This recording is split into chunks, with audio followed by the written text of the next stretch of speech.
Hello guys, अस्सलाम वालेकुम। I hope कि आप सब खुश रहे हो, अच्छे रहे हो। तो आज मैं आपको बताता हूँ। इसमें लिखा हुआ है दोस्त के नाम ख़त लिखें, ठीक है। और ये इनफॉर्मल लेटर होगा, ठीक है। और ये बताएं कि आप आइंदा यानी आने वाले वक्त में क्या करना चाहते हैं। सो गाइस, शुरू करते हैं हम। तो शुरू जब करते हैं अपने दोस्तों को या अपने फैमिली मेम्बर्स को, तो यहाँ लिखते हैं अज़ीज़ नदीम। नदीम यानी कि जिसको हम भेज रहे हैं, ठीक है। ठीक है, जिसको लिख रहे हैं अपने दोस्त का नाम लिखेंगे यहाँ पे अज़ीज़ी नदीम या अज़ीज़ नदीम। और ये एक्सक्लामेशन मार्क है, लगाइए चाहे मत लगाइए, डजेंट मैटर। अस्सलाम वालेकुम, ये जो लिखा है ये बीचों बीच लिखा है, यानी कि ये अगर पूरा लिखावट है इसकी, है ना, इतनी, तो इसके बीचों बीच लिखा है और एक लाइन छोड़ा है बीच में, ठीक है। उसके बाद शुरू किया है यहाँ से, ठीक। आप समझ सकते हैं, इसको हम पढ़ना शुरू करते हैं। तो देख सकते हैं गाइस, तुम्हारा ख़त मिला यानी लेटर या पत्र। उर्दू में ख़त बोलते हैं और हिंदी में पत्र बोलते हैं, ठीक है।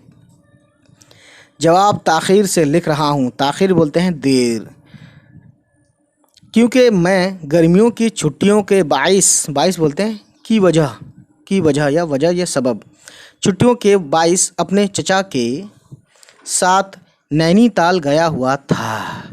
कल आया तो तुम्हारा ख़त देखा। तुमने दरियाफ्त किया है यानी मालूम किया है कि मैं आइंदा की सॉरी, यहाँ पे लिखा है क्या करूँगा। तो क्या मैं यहाँ पे लिख के दिखाता हूँ, काफ और ये और अलिफ, ये हो गया क्या, ठीक। सो गाइस, अब देखते हैं आइंदा क्या करूँगा। क्या यहाँ पे है ना, ये की लिख दिया है, इसलिए इसकी जगह पे क्या लिख दिया मैंने, ठीक। तुम्हें ये जानकर खुशी होगी कि मेरी फ़र्स्ट क्लास पोजीशन आई है, या ये कह लें कि तुम्हें जानकर बहुत खुशी होगी कि मेरी क्लास में मेरी फ़र्स्ट पोजीशन आई है ना। फर्स्ट डिवीज़न तो कोई भी ले आता है, 60% से ऊपर ले आएगा तो वो 60 या 60% से ऊपर तो फर्स्ट डिवीज़न कहलाता है, ठीक है। स्कूलों में तो यही है, बाकी अलग अलग जगह पे अलग अलग कहानियाँ हैं, ठीक। सो मेरा कहने का मकसद और मतलब यही है गाइस कि फ़र्स्ट पोजीशन आया है ये, और फर्स्ट पोजीशन यानी क्लास में सबसे नंबर 1 पे जो सबसे ज़्यादा नंबर लाने वाला बच्चा, ठीक। यहाँ नंबर की बात चलती है, ये सब क्लास परसेंटेज, ये सब नंबरों की कहानी है, ठीक है। नंबर अच्छे आएंगे तभी आप आगे बढ़ेंगे, क्योंकि यही सिस्टम है, क्या किया जाए। हर कोई अलाउन मुस्क तो हो नहीं सकता, वालिद साहब और चचा जान का कहना है कि मैं कॉमर्स में ही आला तालीम हासिल करूं, यानी कि बीकॉम और एमकॉम ये सब करूं। कॉमर्स यानी कॉमर्स, चचा जान और वालिद बोलते हैं डैडी को। देखते हैं। स्कूल आला बोलते हैं यानी हायर एजुकेशन, तालीम मतलब एजुकेशन, हायर मतलब आला। स्कूल के बाद कॉलेज में भी कॉमर्स और उससे मुतालिक यानी कि उससे रिलेटेड दूसरे मज़ामीन यानी टॉपिक पढ़ना चाहता हूँ, ठीक है। क्योंकि उससे अच्छी मुलाजमत मिलने के इम्कानात ज़्यादा हैं। मुलाजमत बोलते हैं जॉब्स, है ना, जॉब्स और नौकरी वगैरह। और इम्कानात बोलते हैं यानी कि होप, है ना। और बैंक और दूसरी, और हट गया यहाँ पे रे लगा देते हैं और हो जाएगा, ठीक है गाइस। बैंक और दूसरी गैर मुल्की कंपनियों में, गैर मुल्की यानी विदेशी कंपनियों में मुलाजमत के वक्त कंप्यूटर की ट्रेनिंग के साथ कॉमर्स की डिग्री होना ज़रूरी है। ये कहते हैं कि अगर आप फॉरेन कंट्रीज़ में या फॉरेन जो बाहर की कंपनीज़ होती हैं, ठीक है, मुलाजमत के वक्त यानी मुलाजमत के समय, है ना, कंप्यूटर की ट्रेनिंग के साथ, है ना, कॉमर्स की डिग्री होना ज़रूरी है। बिज़नेस वाला मामला है, समझ सकते हैं आप, और ये बात सच है, ये कॉमर्स वाला ज़्यादा अच्छा है आजकल। अब तुम्हें मालूम हो गया होगा कि मैं आइंदा क्या करना चाहता हूँ।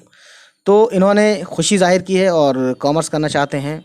तो वैसे गाइस, मैं आपको बता दूं, इंसान को जो कोर्स मिल जाता है वो वही चाहता है और वही करता है, क्योंकि चाहत जो होती है हमारी कभी पूरी ज़्यादातर होती नहीं है। मैं आपको डिमोरलाइज़ नहीं कर रहा, लेकिन दोस्तों कहने का मकसद और मतलब ये है कि ऐसा होता है। आप बहुत से लोग, आपके साथ वाले या आपके जानने वाले या आपके डैड मॉम, वो चाहते थे कि कुछ और पढ़ें। किसी को इंजीनियरिंग पढ़नी थी लेकिन वो डॉक्टर बने, किसी को डॉक्टरी करना था लेकिन वो इंजीनियरिंग के मतलब स्टूडेंट रहे और आगे उन्होंने इंजीनियरिंग की जॉब वगैरह जो भी है की। बहरहाल अब हम कहाँ थे, हम आगे बढ़ते हैं। उम्मीद के घर में सब, उम्मीद यानी कहते हैं कि उम्मीद करता हूँ, उम्मीद के घर में सब बखैर व आफियत होंगे। ठीक है, यानी कि सब खुशहाल कुशल मंगल से होंगे। मेरी जानिब, यानी जानिब बोलते हैं तरफ, मेरी जानिब मेरी तरफ से, मेरी जानिब से सलाम अर्ज़ कर दें, यानी उनको मेरी तरफ से सलाम कह देना। सो गाइस, आप समझ सकते हैं इसमें क्या लिखा हुआ है और क्या नहीं लिखा हुआ है। तो हम देखते हैं, यहाँ लिखा है इन्होंने एक स्पेस छोड़ के वस्सलाम, ठीक। ऐसा होता है, कब होता है? जब फॉर्मल लेटर होता है, यानी कि निजी लेटर जो होते हैं, निजी, है ना। तुम्हारा अपना, अब यहाँ पे एक तुम्हारा अपना लिखकर एक स्पेस देगा, फिर ठीक उसी के नीचे अपना नाम लिख देगा। जैसे इसका नाम है परवेज़, आप अपना नाम कुमार खान या ज़िया, जैसे मैं अपना नाम लिखता हूँ, तो ये लिख दीजिएगा, ठीक है। तो गाइस, उम्मीद करता हूँ ये वीडियो आपको पसंद आई होगी, और पसंद आई होगी तो प्लीज़ जो लोग नए हैं वो मेरे चैनल को सब्सक्राइब कर दें, जिसका नाम है उर्दू विद ज़िया, और शेयर कर दें जिस किसी को भी उर्दू पढ़नी या समझनी हो। चलिए फिर गाइस, होती है आपसे मुलाकात। बाय बाय, टेक केयर, अल्लाह हाफिज़।